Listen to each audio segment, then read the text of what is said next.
increase. Plus, I'm all in favor of police officers and having an extra captain, but you got Ready? Yeah. their salary, there's a minimum salary for the captain, there's benefits that we have to continue to pay, increase the next 4 years.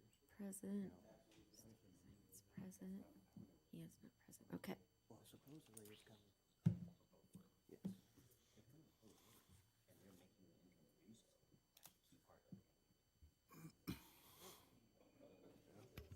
Okay. Good. Yeah. All right, good evening and welcome to the Waterloo City Council work session. Roll call, please. Mr. Bozen? Here. Mr. Nichols? Here. Ms. Creighton-Smith? Mr. Childs? Here. Mr. Simon? Here. Ms. Wilder? Mr. Foyce? Here. Have a motion, please. Mr. Chair, Mr. I'd like to make a Nichols. motion to approve the agenda as proposed, as well as approval of the April 15th, 2024 council work session as proposed.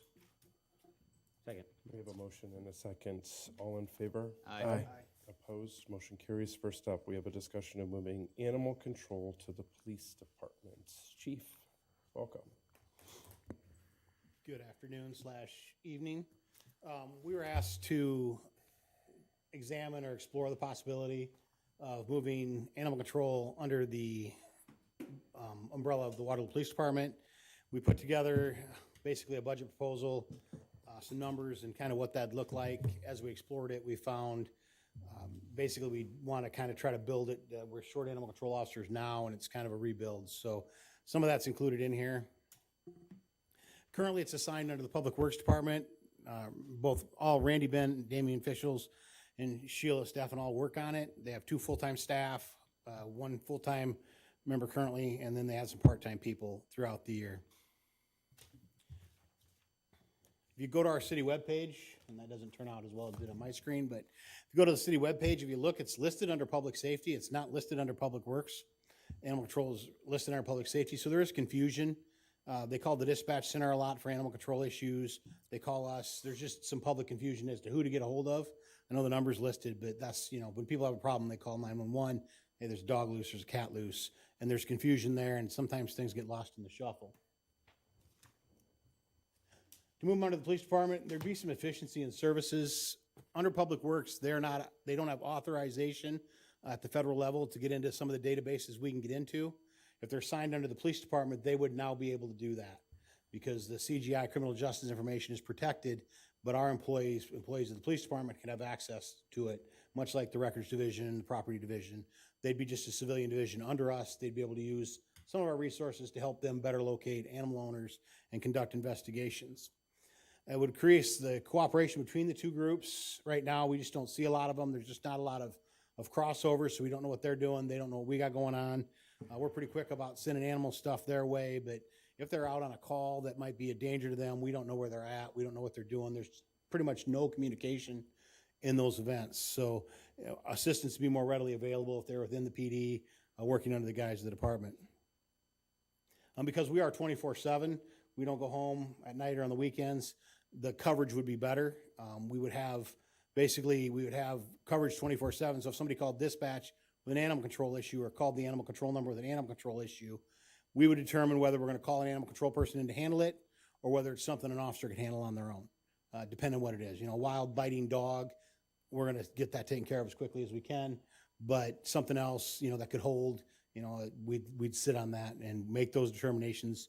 A determination we're comfortable making that we do on a regular basis with pretty much all our calls for service. So to move them over to the police department, at the police department, we'd need some sort of supervisory level, so we'd create an animal control sergeant. We'd have an animal control specialist and 2 animal control officers.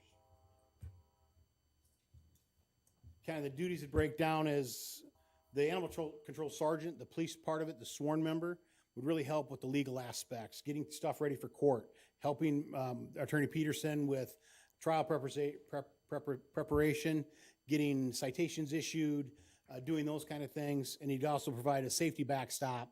If they were going out to something that they thought was dangerous, he'd be able to go with them. And he'd be available for like the large scale, when you got multiple dogs and a lot of criminal offenses. There's a lot of rules to that we're comfortable with that most animal control people are not. So he'd be available to help and direct that operation. Then you'd have the animal control specialist. This would be a field level supervisor essentially that would be specialized in animal control rescue, animal control issues, and have a lot of training in that regard. And then we'd have the 2 animal control officers that would be the day-to-day response group. Advantages to moving them under us: allows us to have access to our computer system. That's a pretty big advantage. And the access to law enforcement personnel. It lessens public confusion over who they should call. They'd call the dispatch center or the number and they'd get a hold of us. We have a tremendous amount of experience dealing with criminal investigations at all levels within the organization. So this would smooth that out and have court-ready testimony, just make things much easier from that regard. Budgets, we are more expensive. I never claimed to be the least expensive game in town. Currently, their budget is $439,895. What's not included in that, and then correct me if I'm wrong, but Randy, Damian, and Sheila all take a part in supervising animal control.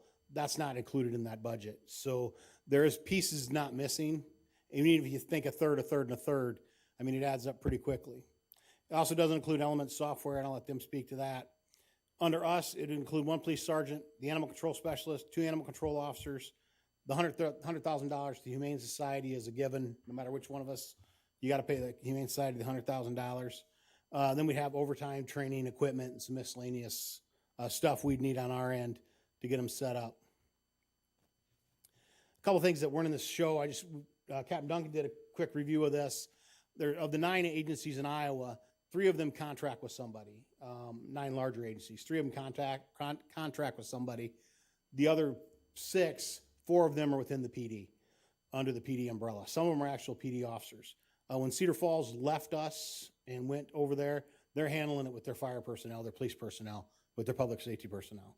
So there is a certain trend to go to putting them under the guise of the department. Did I miss anything from my crew here?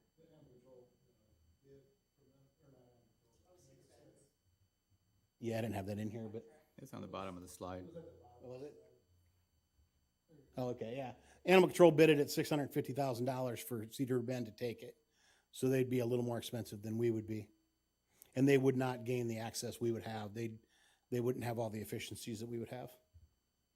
There you go. Thank you. Questions? Council, sir. I have a couple, but I can go one at a time if you want, however you want to do it.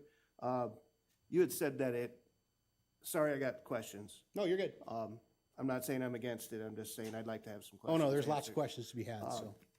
Once a animal control specialist currently is dealing with the situation, once it reaches a criminal level, aren't the police automatically involved anyway? No, we are not. They issue citations. They do it all They themselves? do it all from beginning to end. We'll get involved for like a serious animal assault type situation or where there's potential more serious criminal offenses. But for the most part, they handle them start to finish. Okay. And then the current employees that are under the animal control that are employed in the public works, would those jobs be eliminated? No, they'd They'd just be be laid absorbed. off, or They'd they'd be be- absorbed to us. They just transfer from, basically moving from the public works umbrella to the police umbrella. Okay, but, so those 3 people, 1 full-time animal control lead and the 2 full-time, are the full-time animal control officers. And then I thought there was some part-time positions, I thought. Correct me, but I think you only have 1 full-time right now? Yeah, there's nobody else right now. They have 1 1 full-time full-time and then animal 2 control officer. part-time? Those positions would transfer to the police department? Well, we probably, depending, that's an unknown for us on the part-time side. But right now, yeah, everything would just slide over to us. So the current animal control specialist, That doesn't exist right now. okay, that position, that is a vacant position? Right. Very good, okay. And then, I have another one. You said we got a bid from the Humane Society. Has there been any other bids from any other sources? Or is that the only place? Do we only have one option, the current option and the police department, or are there 2nd, 3rd, 4th options? I'll defer to the Public Works Department. Yeah. Sheila Steffen, Public Works Coordinator. No, there really aren't other facilities that do that. One, I believe it was Council Bluffs, that offered, a private entity came to that city and said, I'd like to offer those services, but we've never seen that here in Waterloo. Okay. Thank you for your email too, by the way. No problem. That's all I have, sorry. Thank you. Thank you. So I had a number of questions. A lot of them were answered by Captain McClellan earlier when I was in his office going over that. Moving it under the police department, do we know that the current employees, animal control employees, can be CJIS certified? No, I do not know that. They'd have to approve a background. We'd have to conduct a background. Because that'd be an issue. It potentially could be, but And we're not going to move CJIS terminals over to the animal control No, office. we are not. Because we can't do that. no, we are not. So they would still, if they were out in the field and they needed information, they'd still have to come down to the police station. Well, they could have mobile access. They're gonna have mobile. I said they could have mobile access. Oh, but they could. Yes, they could. Okay. That was a question, because I think that's an issue. with- Yeah, with there's a whole CJIS. lot to build this if it comes over. That would be one of the things that we'd have to figure out is how to build out that access. Okay. And then the captain explained a little bit, because how we provide animal control services on a holiday, meaning that you're gonna have trained officers or some officers that have limited training with animal control, is that correct? Well, it's kind of warm putty at this point, but that is one of the ideas. That's an yes. idea, okay. Yes. All There's a right. lot to, that once we get going with this, I think there's a lot of molding we can do to make it really a good product. But until we really get our hands on it, it's hard to tell. Well, that was a question, because right now, we don't have coverage on holidays. But we have officers that work holidays, like Juneteenth, Martin Luther King, Veterans Day, those type of holidays, that we have a lot of officers working. We work 24/7, yes. Well, you mentioned that, yeah, I appreciate that too. It's a lot of money. It's at $200,000 more. It's odd that our animal control budget is $439,000 under the old, without the police. And yet, when we proposed a contract with Cedar Falls, we threw out $500,000 to cover Cedar Falls, which I thought that's one of the reasons Cedar Falls isn't with us anymore, I'm sure. Because, I mean, if Waterloo's $439,000, but yet we're gonna cover Cedar Falls for 1/4 of the calls that we receive a year for, $70,000 more money, I have an issue with how the numbers are working. But the way it was explained to me, I don't know, Chief, and the reason I say that is because what you just said, that it's like putty. We don't know how it's all gonna fan out. We just know that it's $200,000 more. And we don't know if we hope it's gonna be more efficient. We hope we're gonna be able to have weekends and overtime coverage, but we can't say that right now. No, there's no guarantee. I mean, we gotta build it out. I mean, we've kind of helped a little bit with the implementation process. Sergeant Tyler's here. He's kind of been our point man on it.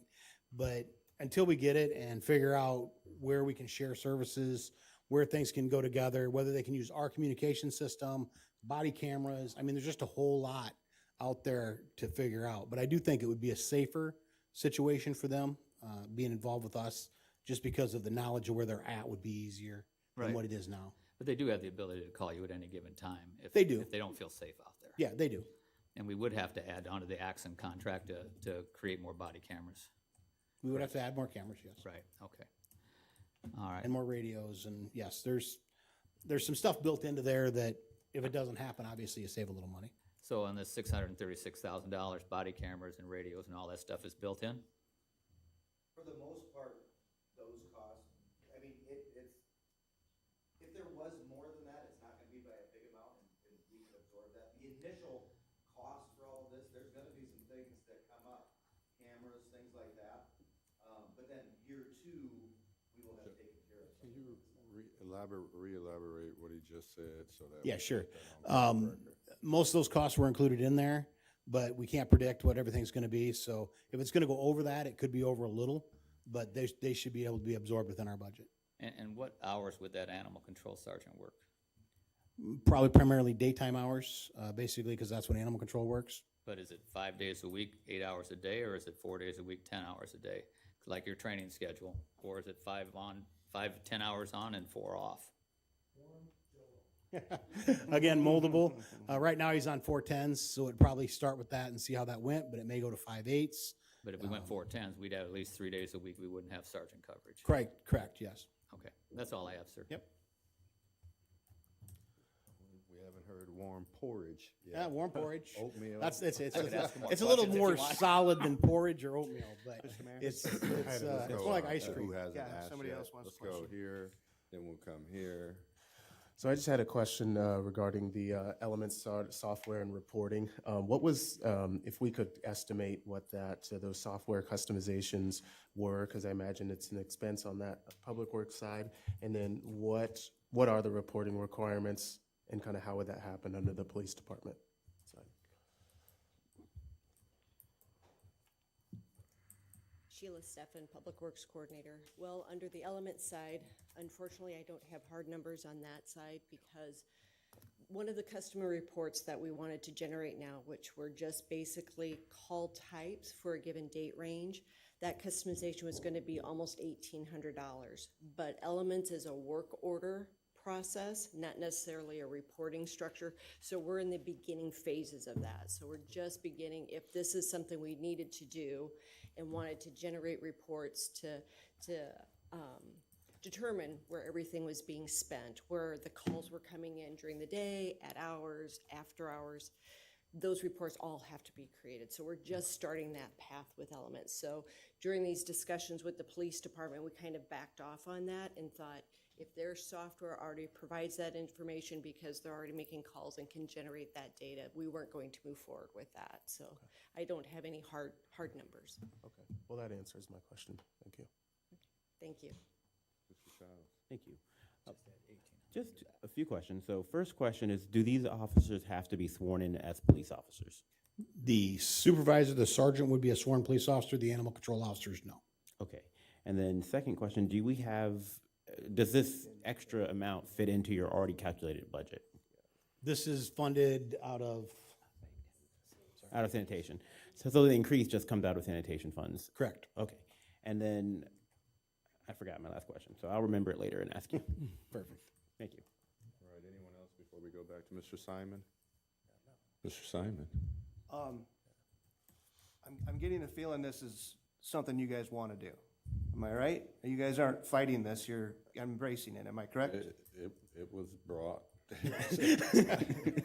I'm just asking honestly. Yeah, go ahead, Mr. Mayor. So for years and years and years, we've been to a couple different places, from working with Cedar Bend to working in Public Works. The thought all along was maybe PD, it should be a resting place, but I think I didn't approach them to do it. I think we were taking a look, you have Damien, who is the safety director for the city and kind of had a added responsibility. It was with Sandy and then Sheila. So we've kind of been looking for a home for it to be situated in. And these fine gentlemen said, hey, welcome home, animal control. And they came in, and it wasn't something that was forced upon them. I guess they and Randy had conversation. They brought it to me and bringing it to the council. So the reason I ask that is, the other cities in the state of Iowa that we've referenced or looked into, any of them that have recently switched from private contractors, from humane societies or something to the police department, have we reached out to them to see how that transition has gone? The departments I'm familiar with, most of them have been long-term under the PD. Okay. I mean, they don't, animal control's not bounced around in a lot of cities like it has here. So most of them have been kind of a permanent resting place. I'm not near versed enough of private animal control to tell you what's out there for that. I have no idea. I was just hoping that maybe we had some information in regards to, fellow police departments, that say, oh yeah, it's great, or, I hate it. But we have nothing like that. Well, I would say most of them, it's just kind of, it's been that way with them for forever, so. So there's no recent changes that you know No, of? I don't think so, not that I'm aware of. Thank you. Mr. Boza, If everyone else is done. everybody's, I appreciate that. And what I'd hate to see down the road is what happened to code enforcement, because code enforcement was under the police department at one time. And then all of a sudden it wasn't, and then it had to be absorbed in another department. This is for Ms. Stephanie, have we even approached the idea of putting animal control under code enforcement? And then we'd have 3 more code enforcement officers or 4 more animal control officers. We discussed it.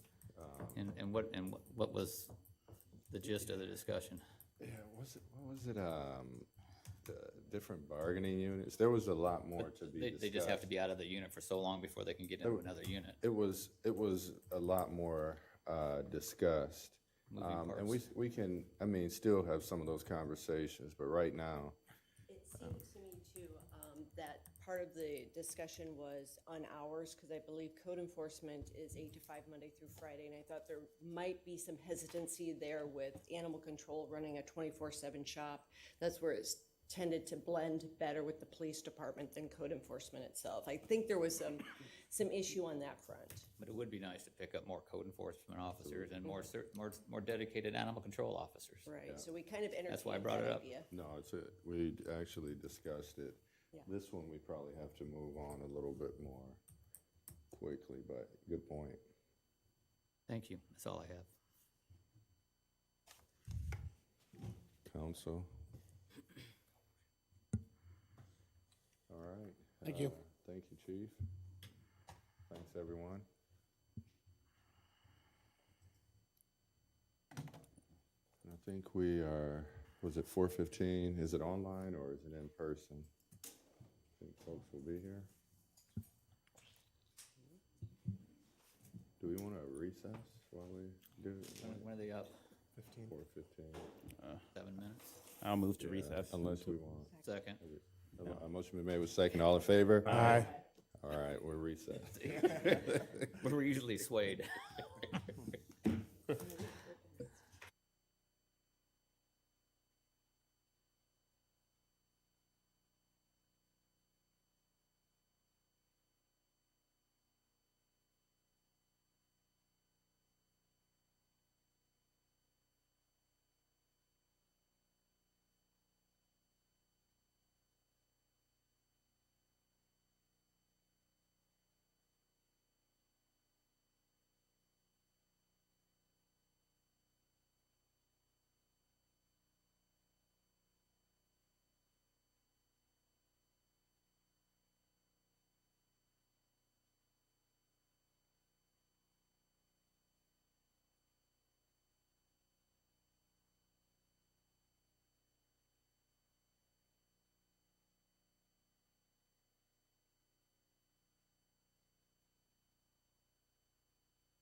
Evening, everyone. I know this networking is fun, but it's time we get this meeting started. Move to All right. back move to from- come back from recess. recess. Second. That motion has been made with the second. All in favor? Aye. Opposed? We have returned from recess, tired. That was a long one, no. Well, great. So thanks for having us today. My name is Allie Parrish. I'm the director at Iowa Heartland Habitat for Humanity, and we've got quite the crew here with us today, and we're just excited to be able to share some information with the council today. And what I'm particularly excited about is we have a joint neighborhood presentation for you today between with two neighborhoods that have come together, that have been working hard on housing work in their neighborhoods, and we have two neighborhoods represented coming together today, so I'm super excited about that. But we're going to share a lot about the work of two coalitions, essentially, a Walnut Neighborhood Housing Coalition, and then also the Church Row Housing and Physical Environment Action Team. So we're going to tell you a little bit more about how those two got formed and what we've been working on, and ultimately with the end goal being to make some requests to the council, and then we're going to kind of walk through lots of good information here and as streamlined as we can. So first we're going to start with some introductions, let you know who's here. We're going to talk a little bit about the neighborhoods. So how did we get to where we are? What progress has been going on in the Walnut neighborhood? What progress is going on in the Church Row neighborhood? What we're finding that are barriers to stability, both housing stability and also neighborhood stability in both of those two neighborhoods. We are going to talk a little bit about some opportunities for landlords and tenants. And then we do have some requests for City Council today, and then talk a little bit about next steps and offer some Q&A at the end. So one thing that I also want to point out, when this is a housing discussion that we're having here today, and I'm also very excited that this is a very balanced discussion, and we're bringing both the home ownership perspective as well as the landlord and tenant perspective to the dialogue today. So it's the first time in my 10 years with Habitat that we've had both home owner developers and landlords kind of working together. So I'm really excited about that as well. But first we want to introduce our team if we can. I don't know if they all need to stand up and come to the microphone, or can they just stand up where they are? You can introduce them. Okay, or- I'm going to introduce them or let them introduce themselves. We have Kurt Young, who is with the Church Row neighborhood, a resident in the Church Row neighborhood. Pat Morrissey also, as you know, but also a resident in Church Row. Molly Szymanski, Rentals of Iowa, so she's here bringing you some really good information about landlords. Laura Hoy with the Walnut neighborhood. Jenna Peterson with Iowa Heartland Habitat. Judy Marshall with the Walnut neighborhood. Mandy Whitmire, staff at Habitat. We have Val Peterson here with Hawkeye Community College. We have Angie with the Community Development Office and Adrian with Planning and Zoning Office, all representing the teams that we've been working with. So first of all, just kind of rooting us in place. So we are here to talk about the Walnut and the Church Row neighborhoods, and we don't want to make any assumptions that everybody knows exactly what the boundaries of these two neighborhoods are or why we're here talking about these two neighborhoods today. So we do have maps on your screens there and in your PowerPoint packets in front of you. So the Walnut neighborhood is just north of downtown, right north of Franklin Street there, about 17 square blocks. Do you need another one? Oh, yeah. And when we first started our work in Walnut, there was about 85 properties in Walnut, and that has since grown. Walnut was a historically red line neighborhood in the city of Waterloo, so one of several. So that has kind of a challenged history there in the Walnut neighborhood. And then the Church Row neighborhood is on the other side of the river, so it's just south there of of downtown and just south of Highway 218 coming through the downtown there.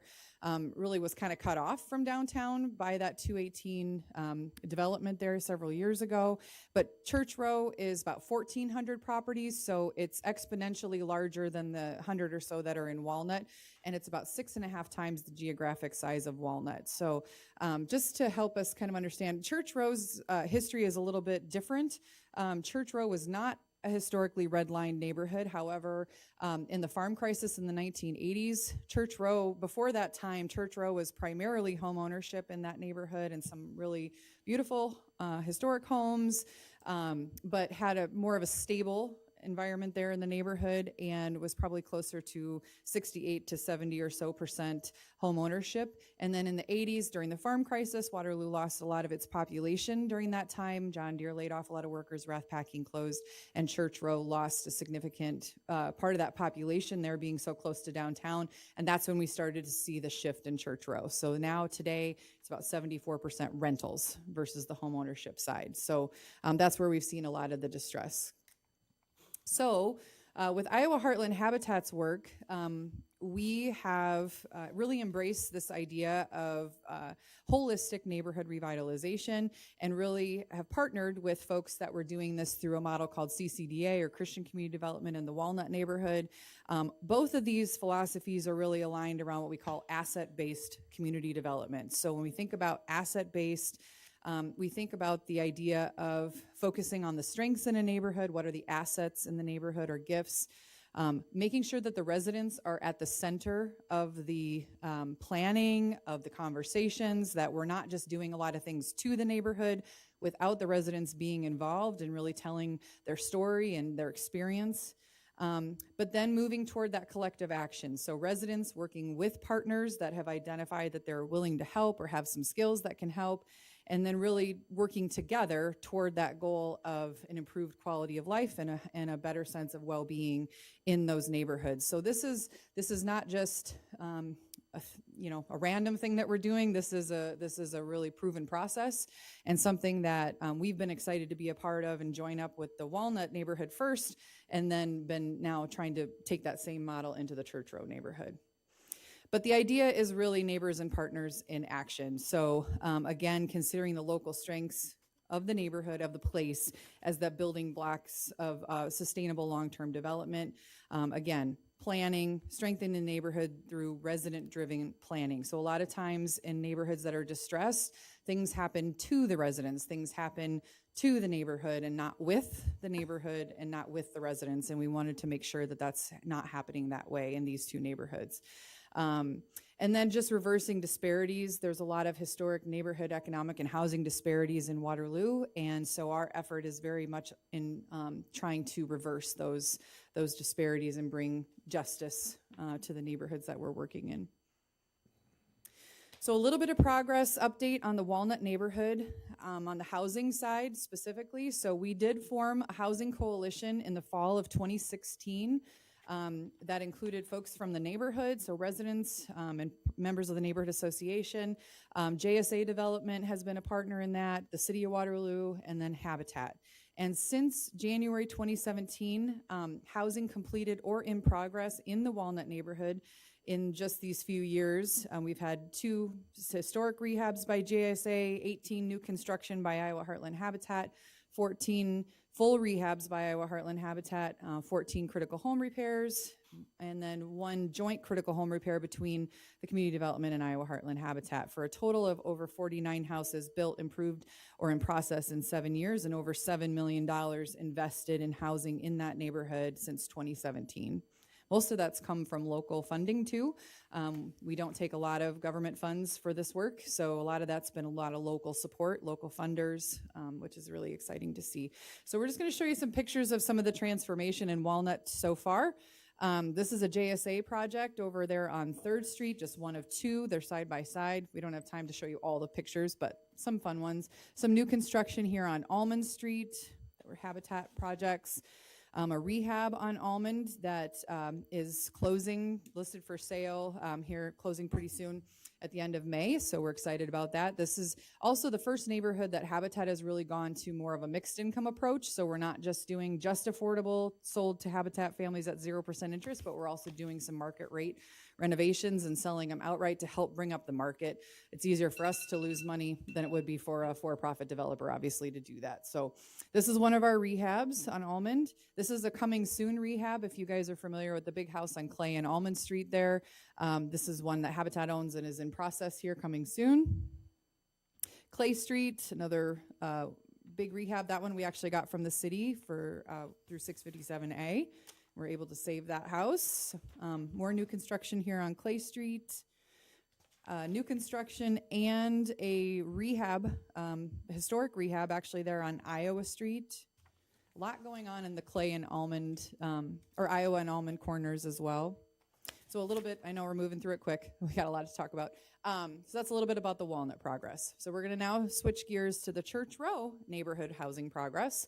And this really launched in earnest in 2021 when John Deere made a significant investment through Habitat for $2 million over 4 years to really get that started, the housing redevelopment started, and that holistic neighborhood redevelopment work started in Church Row. So we were able to form a housing action team in July of 2023 that included neighborhood residents, Iowa Heartland Habitat, the city of Waterloo, Rockstar Real Estate, a landlord that owns a lot of property in the neighborhood, Rentals of Iowa, which Molly's here, I'm going to talk to you about their work, Hawkeye Community College, and then Hoddle Real Estate, also a landlord that has properties over there in Church Row. And since March of 2021, we have had over 60 houses built, improved, repaired, or in process in 3 years, and over $3.3 million invested in Church Row neighborhood. So again, some before and after pictures here on Allen Street.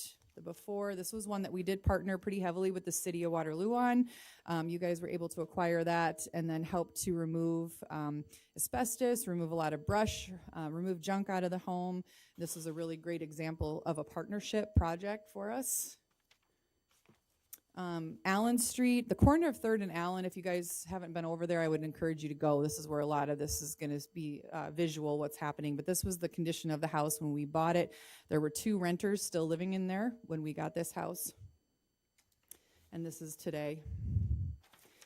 Unfortunately, the market hasn't come up enough in the neighborhood yet for us to be able to sell these outright and not lose way too much money on them. We're okay to lose some money, but not that much. So we're going to rent these as single-family homes just for a short period, hopefully a short period of time until the market comes up enough. We have over about 350 into this one and the one next door, and we tried to list it. We got, maybe we could have made about 215. We probably would have had to drop it closer to 2 for them to actually sell. So we just decided that doesn't make much sense right now. And then that sets a new value too. We want to see the neighborhood kind of come up a little bit. So we are going to rent these just for a time till we can see that market start to turn around a little bit.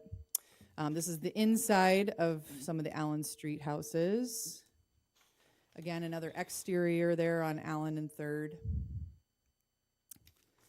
2nd Street, same kind of thing. This was, again, one that we were able to acquire with the city's help. And once you see the inside, you'll see why we were so grateful for that. This was pretty a rough one. 2nd Street, again, inside there. Same house.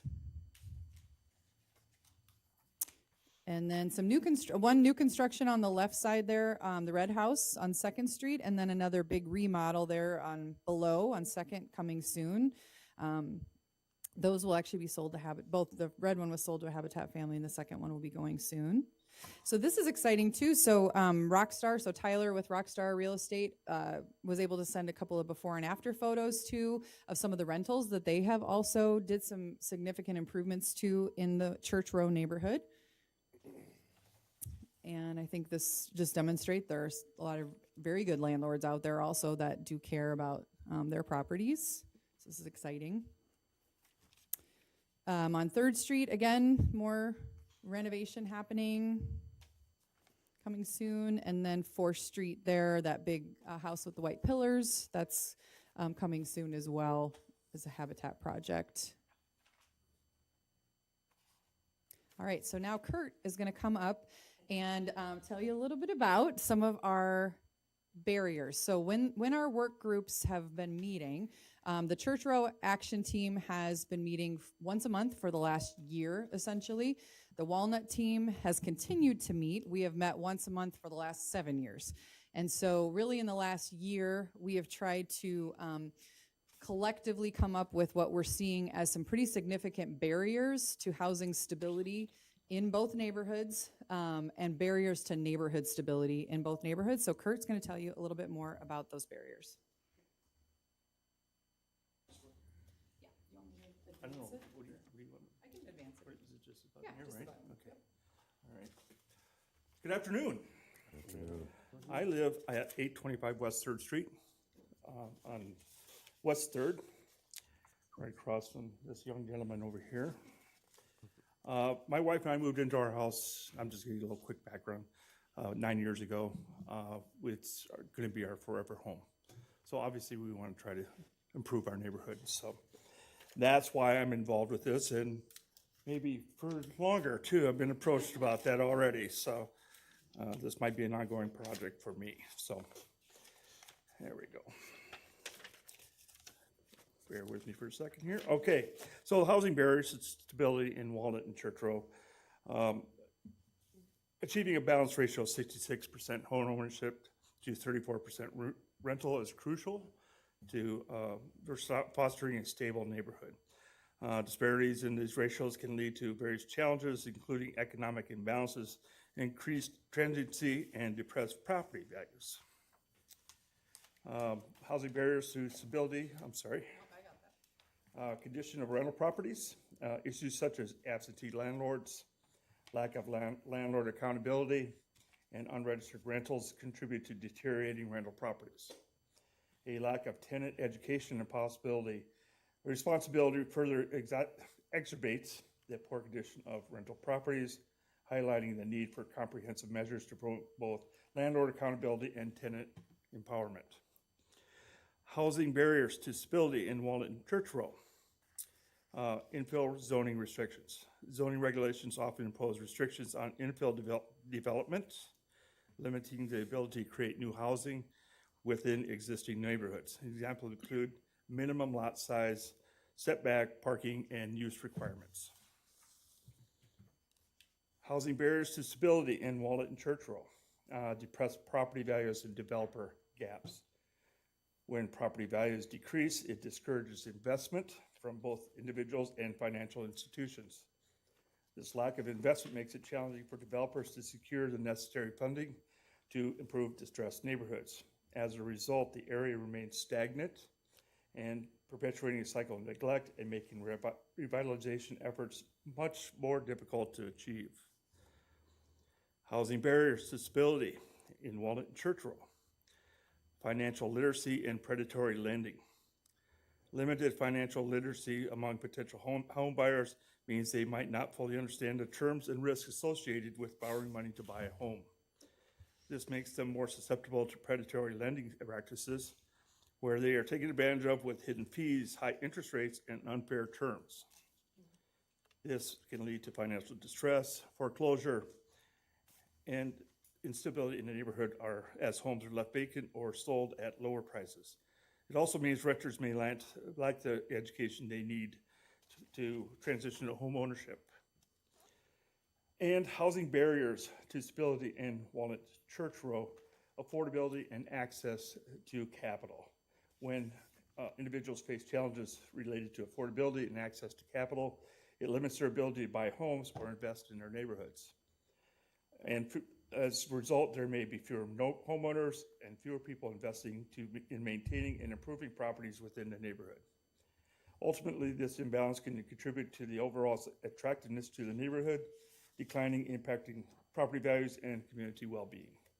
And excuse me if I'm a little shaky, I'm nervous up here. You did a fantastic, can we give him a round of applause? Oh, stop. Great job. So I just hit, okay, gotcha. Kind of like, Kurt, I'm not used to public speaking, and I usually just talk to my paintbrush or the toilet I'm cleaning as a landlord, so this is a little bit outside my comfort zone, but thanks, Allie, for having me. So I'm a landlord here in Waterloo. I've been a landlord for 6 years, and then 3 years ago, quit my real job and then went full blown into just being a landlord. So 3 years doesn't sound like a long time, but it's been a lot of learning and failing and all the things. So my husband and I just bought our first rental properties in Church Row about a year ago after I had taken a holistic neighborhood development class with Laura Hoy and some other people here. It just really opened up my eyes to some of the challenges of just, my tenants, that maybe I didn't have that perspective before. Maybe I didn't understand, a path that they had walked that I hadn't walked myself. So it's been a lot of learning and growing. So landlord and tenant dynamic, when we focus on that, I think about closing the gap. So there's a lot of maybe stigmas and stereotypes on both ends. I'm sure you guys have your own opinion based on your own experiences, but I really want to focus on how can we objectively look at what are some of the issues, what is the landlord rental market like, and how can we objectively look at that, and specifically today some of the pain points of the landlords, and that way we can focus on where to go forward from here. So with that, focusing on the rental market, I sent out a survey to understand the landlord side, some of the consistent pain points, some of the feedback, and ultimately, some of the similar challenges. So with this feedback, 97% of the landlords that responded to my survey were local. So they had hands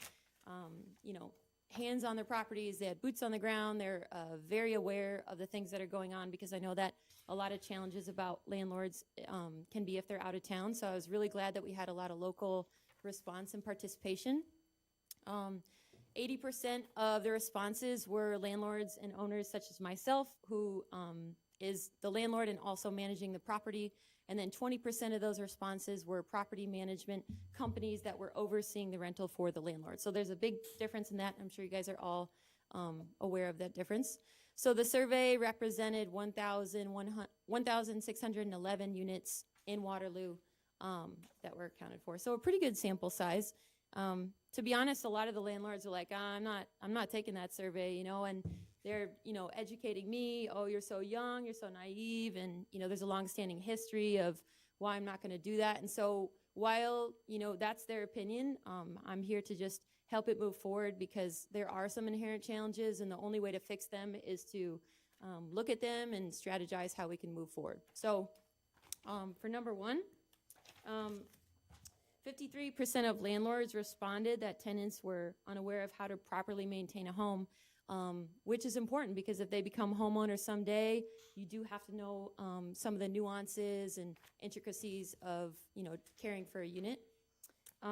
Secondly, 53% of these landlords said that tenants were unable to keep proper cleanliness in order to keep the pests away. So maybe it's roaches, bed bugs, some of those little tips. I didn't know before I was a landlord that you shouldn't pick up, furniture on the side of the road, because there could be pests there, or maybe cooking with certain oils, or not having proper air circulation.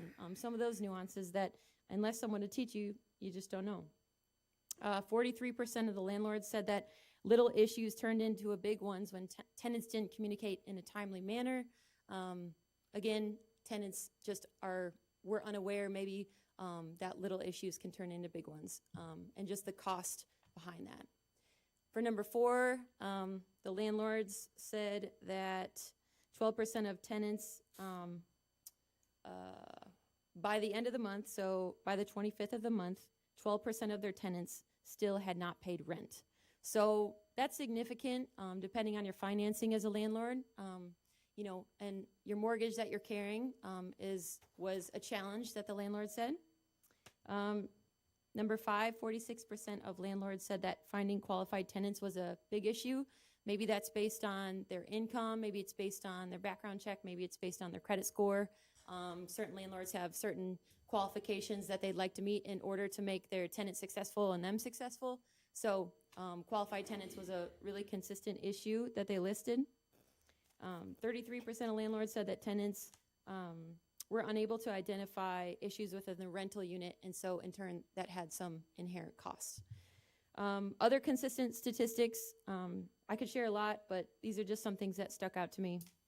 There was a consistency with landlord feedback on cultural barriers and how that's difficult. I know this. My husband and I have a transitional, we have a triplex in Church Row that's transitional housing for homeless immigrants and refugees. So I do understand how that is challenging if there's a communication barrier, or maybe they came from a country that didn't have appliances, or maybe they came from a country that their windows are always open and pests were no big deal. So just understanding some of those inherent challenges if someone is a new neighbor. They also listed that collecting rent was very difficult, checks consistently bouncing, ensuring tenants weren't letting unauthorized people live with them was a challenge, and then also people breaking leases with no accountability was just a consistent theme. Lastly, 40% of landlords said that more rental inspections would be beneficial, which is great. 95% that they thought tenant educational opportunities would be awesome. A lot of them said that they had talked to their tenants about being a homeowner and financial literacy and all sorts of things that not just focusing on taking care of my unit, but a holistic vision of that. 31% of landlords said that a tenant had cost them between $5,000 to $10,000 worth of damage. So that's just one single tenant. 31% of landlords said that they had an experience where $5,000 to $10,000 worth of damage came from that. And another 31% of landlords said that one single tenant had cost them over $10,000 due to damage. So again, just good to bring that perspective. Sometimes we don't think about how that big cost gets passed on to other tenants that might be great tenants.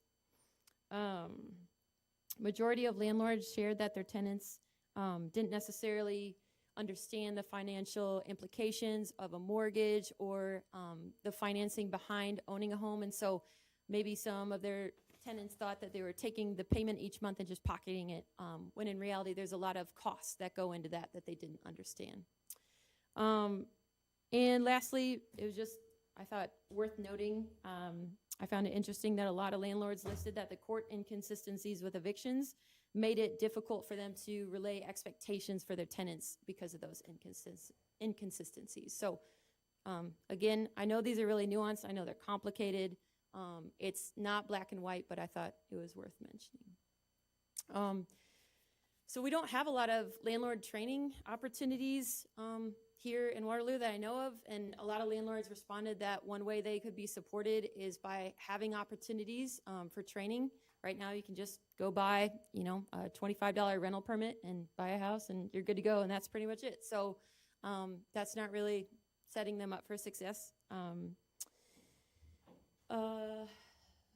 So some potential topics based on the feedback that I got and just based on my own, I created a guide to rights and responsibilities just as something to start with for the Iowa or the Waterloo Landlord Association, the Black Hawk Landlord Association to use. And I've talked to Tony and some of the members that lead that, and they're 100% supportive of education, whether it be landlord education or tenant education, and just looking through, and being familiar with Iowa Tenant Code.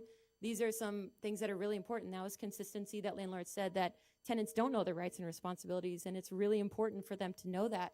And I think when tenants know their rights and responsibilities, they can hold their landlord more accountable. They can hold themselves more accountable. I mean, I think we all need accountability to some degree, but I think just their tenants knowing their rights and responsibilities can protect themselves, and it's just wise. And so these are all things that could be potential. And then beyond that, looking at it holistically, some landlords mentioned that their tenants could benefit from budgeting, financial literacy, understanding how to get out of debt, predatory lending schemes. I know I've talked to my tenants before that's, and just to ask them, who's giving you, financial advice? No one. And they have some, really predatory debt out there that they're just unaware of. So, I'm trying to help them sometimes, but I feel like it's the blind leading the blind a little bit because I still need to educate myself and I need to grow in that area. So I would love to learn about that too. So ultimately, my hope for tenants, I hope that all of them could get to a point of financial stability and they could, get to a point of eligibility to buy their own house. and buy my rental, I would love that. So that's my hope for them. I know it's really nuanced. I know sometimes like saying the word landlord is like saying a 4-letter swear word. I know it's like that we've earned that and a lot of respect because there are a lot of really just negligent landlords out there, but there are some really great ones too that do want to make it better. And so if we can focus on how to hold, the ones accountable that need to be held accountable, and how do we support the ones that are doing a good job, I think that's the best way to move forward. So, yeah. I thought that when you said that, I thought that noise was groaning from the audience, and I was like, come on now. Yeah. All right, thank you.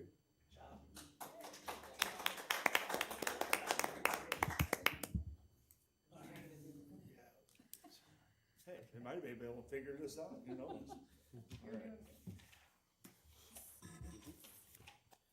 Okay, so we have some requests. The first to be rental conversion incentive.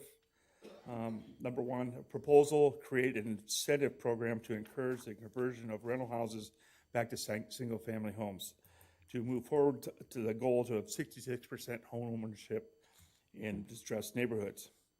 Implementation, pilot the program in target neighborhoods, providing technical assistance to facilitate participation from developers and homeowners. And recommendation, offer $20,000 or 15% of the project cost per conversion based on estimated or actual gap amount, making the program available to developers as well as home buyers. Number two, infill zoning ordinances. Update zoning code and regulations, address barriers to site development, land use, and infill housing development. Implementation, conduct a comprehensive zoning review, engage stakeholders for input, and implement flexible zoning requirements to encourage infill development in distressed neighborhoods. Consider setback, lot size, parking, use, and other requirements. I think we found that most of our zoning ordinances deal with new housing developments and don't take into account older neighborhoods. So we'd like to see if we can get some changes in that part of it. Number three, improve the condition of rental properties. Increase the budget to employ no less than 3 full-time rental inspectors, and promote educational materials for landlords and tenants to foster communication and improve property conditions. Implementation, promote schedule proactive versus reactive rental inspections, develop communication tools, offer landlord training workshops, and establish tenant outreach programs to improve rental property conditions. Number four, habitual offender classification for landlords. Create a classification system for landlords who repeatedly violate housing regulations, enabling more effective enforcement measures. Make it very difficult for landlords to act badly in Waterloo. And we do have some bad actors. So, implementation, define enforcement protocols, consider public disclosure of habitual offenders, and provide rehabilitation programs to address problematic landlords. Yeah, Omaha, we had a little conference with Omaha, and they have a very similar program going on over there. Obviously, theirs is much larger scale, much larger city, but they're trying to do the same thing in certain neighborhoods where they're rehabbing. And they have some laws in their books that habitual violators get shut down some of their houses because they won't fix it up and they're not livable. So,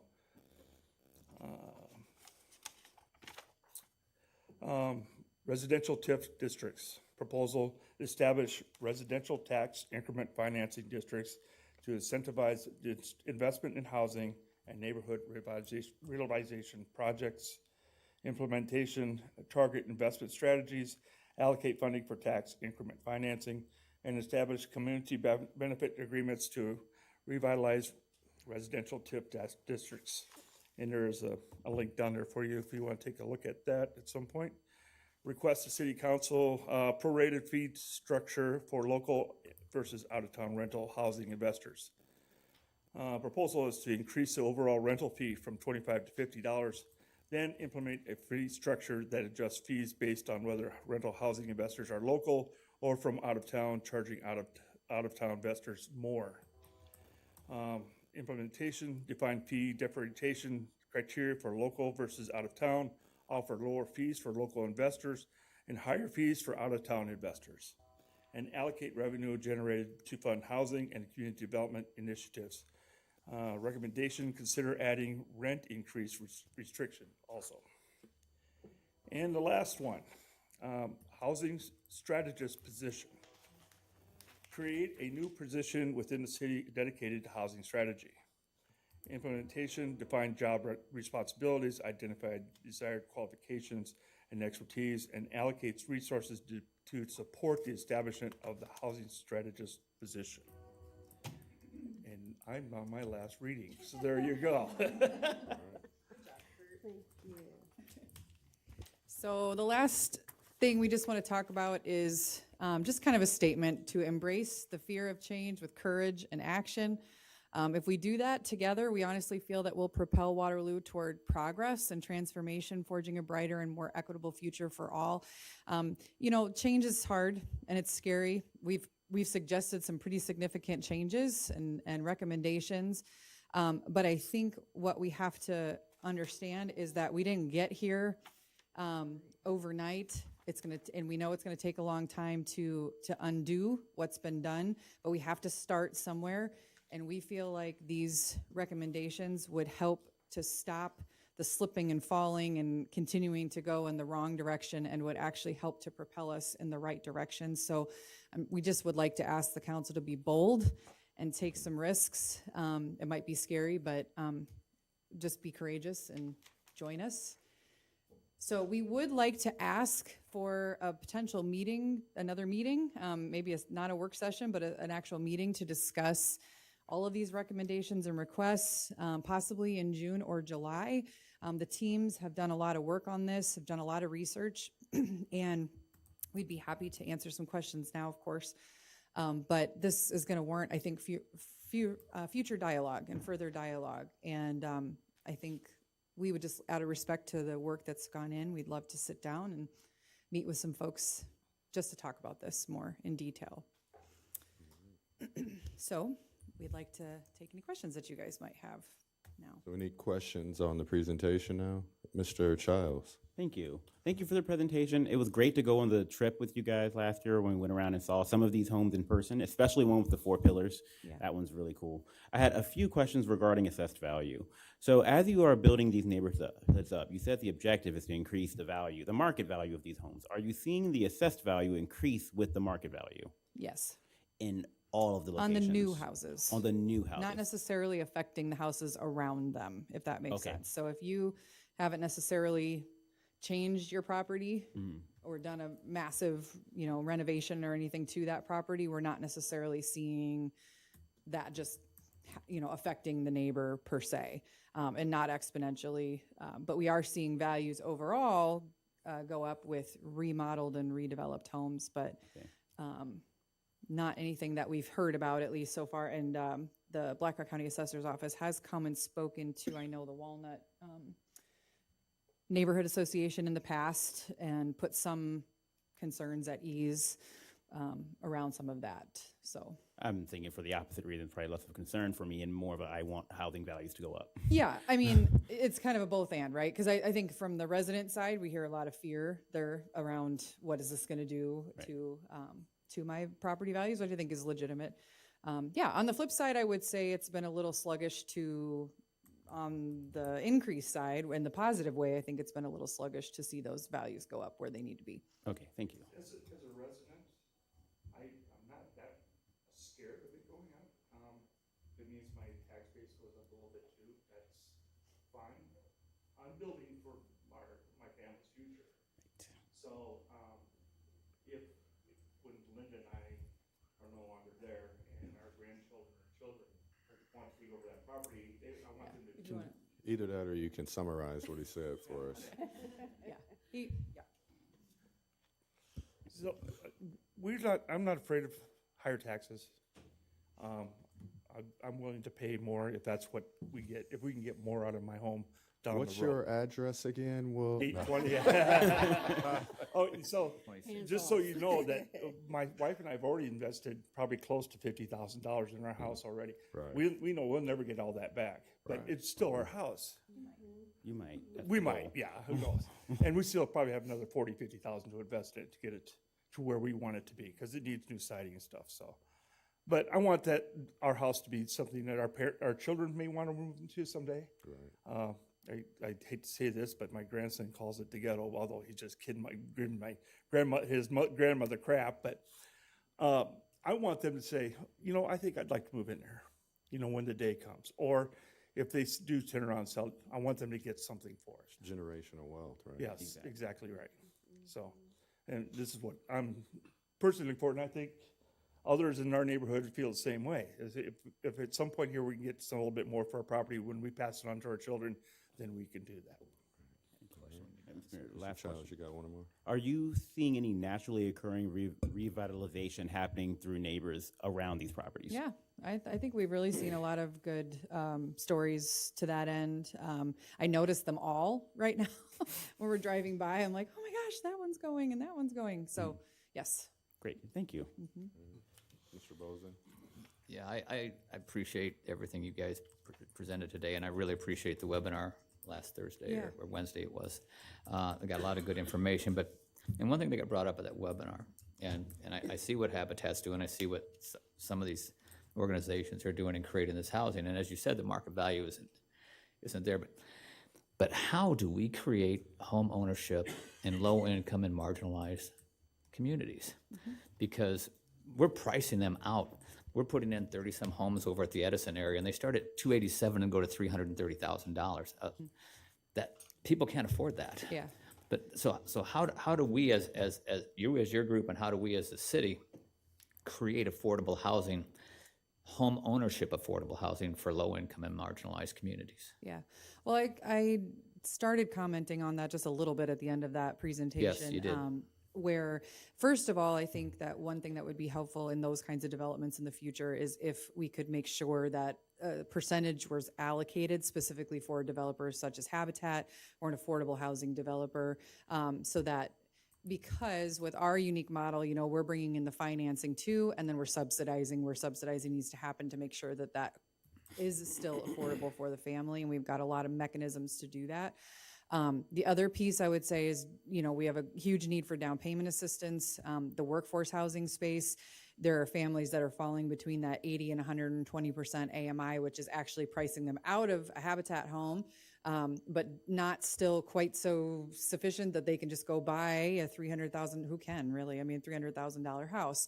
So we just need more solutions. So we need more financing available. We need more subsidy. We need more down payment assistance. And those are things that we're working on too. Okay. So otherwise, I mean, the costs themselves, some of the things that we're doing specifically to help bring even our costs down is looking at different kinds of developments. So looking at multifamily, we've got some ideas in some of the areas where we're going where we want to bring in kind of a row house kind of feel, maybe a sixplex, and some just different strategies, different products. Maybe we need to look at housing co-ops. I mean, there's a lot of ideas out there I could talk about all day long, but I definitely think we need a team working on this.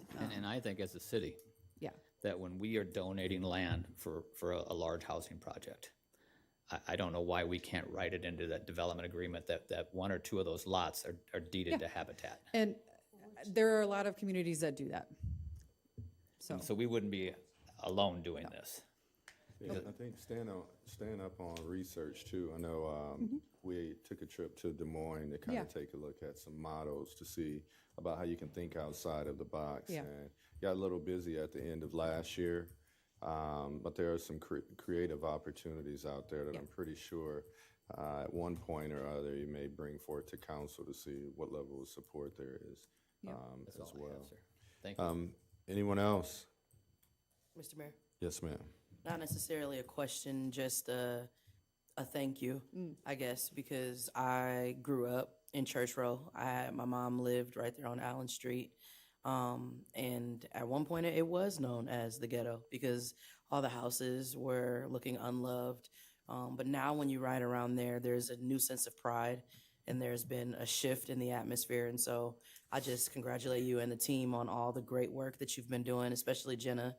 She works so hard for the neighbors and the neighborhoods. And so, I just really appreciate all of the work that you are all doing. Hi, Pat. And one of the things we've been thinking about is one, incredible recommendations. Other than maybe taking a look at, we did a lot of our research, internal research on the rental aspect of it, but I don't necessarily know if we had taken a look at how you can make changes to better increase the ability to build. And so that'll be an interesting area. The Ptolemy software will really give us some really good data on wayward landlords, positive and not so positive. But we'll be able, and you'll have full access to that information. And it should be coming online, I'm hoping, within the next month or so. Some of the recommendations, we had to kind of retrofit a little bit. I know Mr. Nichols was very engaged in making sure we got the additional inspector. So that takes us to 2 full-time, 2 part-time. And then if you add Mrs. Veasley's inspector, that gets us near that point. But some of these things probably aren't nearly enough and what we need to have. And then one thing that I did want to do after our meetings is try to figure out, like, because I want to figure out, like, exactly how have we been engaged in that process. I know we had that conversation. So I did put just like a little small tip sheet in here for some parts of partnering on the incredible work that you guys are doing as well. And I think our ability to take some of what I have on these sheets, and I don't know if we can double it within the next year of city support, but know that you have a city that supports you. Looking forward to further conversations, but just awesome, incredible work. And so, it'd be nice to have our next conversation on this. And then I'll get you a copy of this just to show, like, the dollars that we were able to support, the millions of dollars that you get from your local sponsorship. And city staff too, like Adrian, Angie, folks have been out working with you as well. I don't know how many hours in that. And so that's what it takes, being able to partner and being able to work together. So I applaud you on your incredible efforts. We have the recommendations, and hopefully we can have some answers for some of these by the time we meet. Maybe mid-June-ish, we can have some definite answers for you as well. So Great. Would we follow up with Kelly, or should we follow up? How do we? just reach out to my office. Okay. And then we'll work with Kelly and get some stuff taken care of too. Okay. All right. Yes, ma'am. Short on time, Mr. Mayor. I wanted to also commend you for a wonderful presentation as well. I echo in some degree Councilperson Bosen's statement. I was thinking that maybe we can, he was saying if we were to, in some of the corporations or partners that are coming in working on these projects, if we can make sure that so many of them are dedicated for affordable housing. When we let them buy it for $1, whatever, that we can set aside so many that are affordable. And then definitely the meeting, I was going to mention about the meeting, and I think it's an excellent idea. Molly, I think it was, on the training and providing some training and support as well to landlords. I think that's a great idea. Yeah, and that did come up at the meeting as well. And I believe Executive Director Funches, and I don't know who else it was. Jenny? Who was that? Is it Jenny, or am I saying your name wrong? Jenna.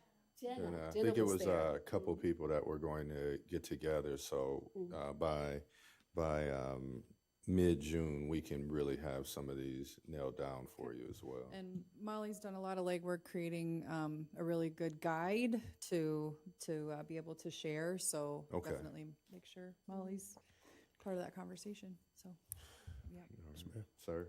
And also, you know how I feel about all Yeah. of this with our trip to Des Moines and, you know, everything, all the meetings that we had, and Molly, the kind of brief conversations we've had in passing. So just thank you for your presentation today, and I look forward to the meeting in June. Yeah. All right. Thanks, you Thank guys. you. Motion to adjourn. Second. Motion made with second. All in favor? Aye. We're adjourned.